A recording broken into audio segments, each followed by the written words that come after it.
ambisi Cina menjajah Indonesia, selayang pandang.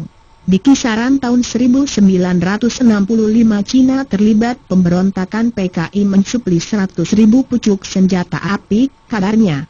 Tujuannya menjajah Indonesia. Menjadikan negeri ini berdasarkan komunis Nasakom mengganti Pancasila. Namun dapat digagalkan oleh Orde Baru. Lalu Cina menempel Orde Baru. Di kisaran tahun 1970-an bisnis Cina mulai berhasil menancapkan kukunya kong kali kong dengan Orde Baru. Saat Orde Baru mau tumbang, Cina mendepaknya hingga perampok aset negara yang terkenal dengan ngemblang BLBI. Di kisaran tahun 1998 Cina membajak konstitusi negara, tujuannya agar Cina bisa menjadi Presiden Republik Indonesia. Maka diubahlah pasal 6 UUD 1945 yang mensyaratkan presiden harus orang Indonesia asli, diubah menjadi WNI saja. Cina juga melakukan perang proksi, pembentukan opini, hingga memutar makna Bhinneka Tunggal Ika yang dimaksudkan untuk menyatukan suku dan agama di Indonesia diputar menjadi semua bangsa termasuk Cina bagian dari Bhinneka Tunggal Ika. Bhinneka Tunggal Ika didesik oleh para pendiri bangsa bukan untuk mengakomodasi bangsa asing menjadi bangsa Indonesia. Kini Cina telah berhasil memegang kuasa melalui rezim boneka ciptaannya, hasil dari rekayasa Greenberg dan James Riyadi DLL, termasuk parpol. Bangsa ini makin lama akan makin hancur, akselarinya akan makin cepat. Akhirnya menjadi negara terjajah kembali oleh Cina komunis yang didukung oleh Cina lokal dan anak bangsa yang berotak bebal. Jika penjajahan ini dibiarkan dan dengan leluasa mereka memecah belah apa saja. Hanya ada satu cara. Bangsa ini bersatu, tanggalkan semua perbedaan, kembali ke UUD 1945. Namun semua itu ya terserah Anda. Untuk saudaraku sebangsa dan setanah air dari Sabang sampai Merauke, berhentilah menjadi manusia primitif yang bisa diadu domba oleh para mafia Cina, penjajah Cina.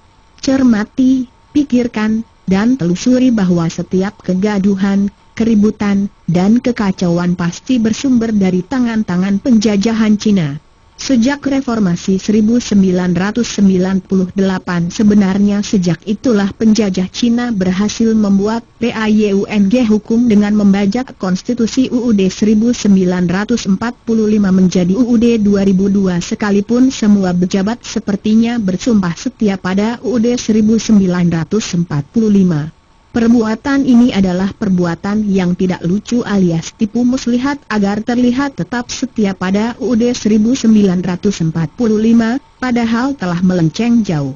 Demokrasi pilihan langsung yang menjiplak negara asing adalah malapetaka bagi bangsa ini karena tidak sesuai dengan sila keempat Pancasila dan hanya menimbulkan kebangkrutan negara serta menimbulkan perpecahan di kalangan bangsa Indonesia. Demokrasi di Amerika Australia jelas tidak bisa diterapkan pada demokrasi Indonesia karena struktur bangsanya tidak sama. Amerika dan Australia adalah benua yang ditemukan dan dihuni oleh mayoritas kaum pendatang hingga penduduk aslinya jadi minoritas. Lain halnya dengan Indonesia, negeri ini sudah ada sejak diciptakannya bumi ini dan dihuni oleh mayoritas penduduk asli. Idealnya negeri ini berbentuk kerajaan seperti pada kebanyakan negara-negara di dunia di mana penduduk asli mayoritas. Namun oleh para pendiri bangsa negeri ini diletakkan pondasi Pancasila, demokrasi Pancasila, tercermin dari sila keempat Pancasila. Hal itu adalah kehebatan para pendiri bangsa kita menggunakan azas demokrasi perwakilan yang merupakan jalan tengah antara kerajaan dan demokrasi liberal. Namun apalacur sejak reformasi 1998 pondasi negara ini telah dihancurkan oleh kelompok minoritas yang berambisi menjajah bangsa ini, menjadi tirani, itu tercermin dari ngawurnya membuat konstitusi dan menjalankan kebijakan negara. Akibatnya kekacauan terus terjadi, hampir setiap hari ada gerakan unjuk rasa di seluruh penjuru negeri. Wahai saudaraku sebangsa dan setanah air, jangan tersesat pada ruang yang sempit, tercerai-berai bertikai sesama saudara sendiri sedangkan penjajah Cina tidak tersentuh hukum dan ASYIK merampok kekayaan negeri ini. Lihatlah akibat kasus Ahok, masyarakat jadi korban. Ahok adalah proksi penjajah Cina yang ditargetkan menjadi pejabat negeri ini, sebagai kepanjangan tangan untuk menguasai bangsa dan negara oleh penjajah Cina.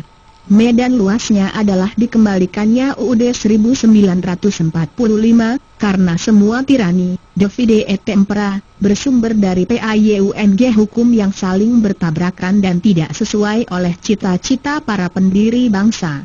Berhentilah menjadi manusia primitif, yang hanya BANGGA dengan kelompoknya sendiri dan bertindak barbar mengingkari kodrat manusia yang beradab. Bersatulah menjadi satu barisan, satu tujuan mengembalikan pondasi negara yang dilencengkan ke UUD 1945, maka semua kekacauan akan berhenti, sekaligus menghalau penjajahan Cina, dengan menutup pintu masuknya. Jika bangsa ini terpancing dengan aksi-aksi primitif, maka penjajah Cina akan pesta pora karena berhasil memecah belah bangsa, melemahkan kekuatannya, dengan begitu akan dengan mudah mencapai tujuannya, yaitu penjajahan. Penjajahan total Cina, Presiden Republik Indonesia.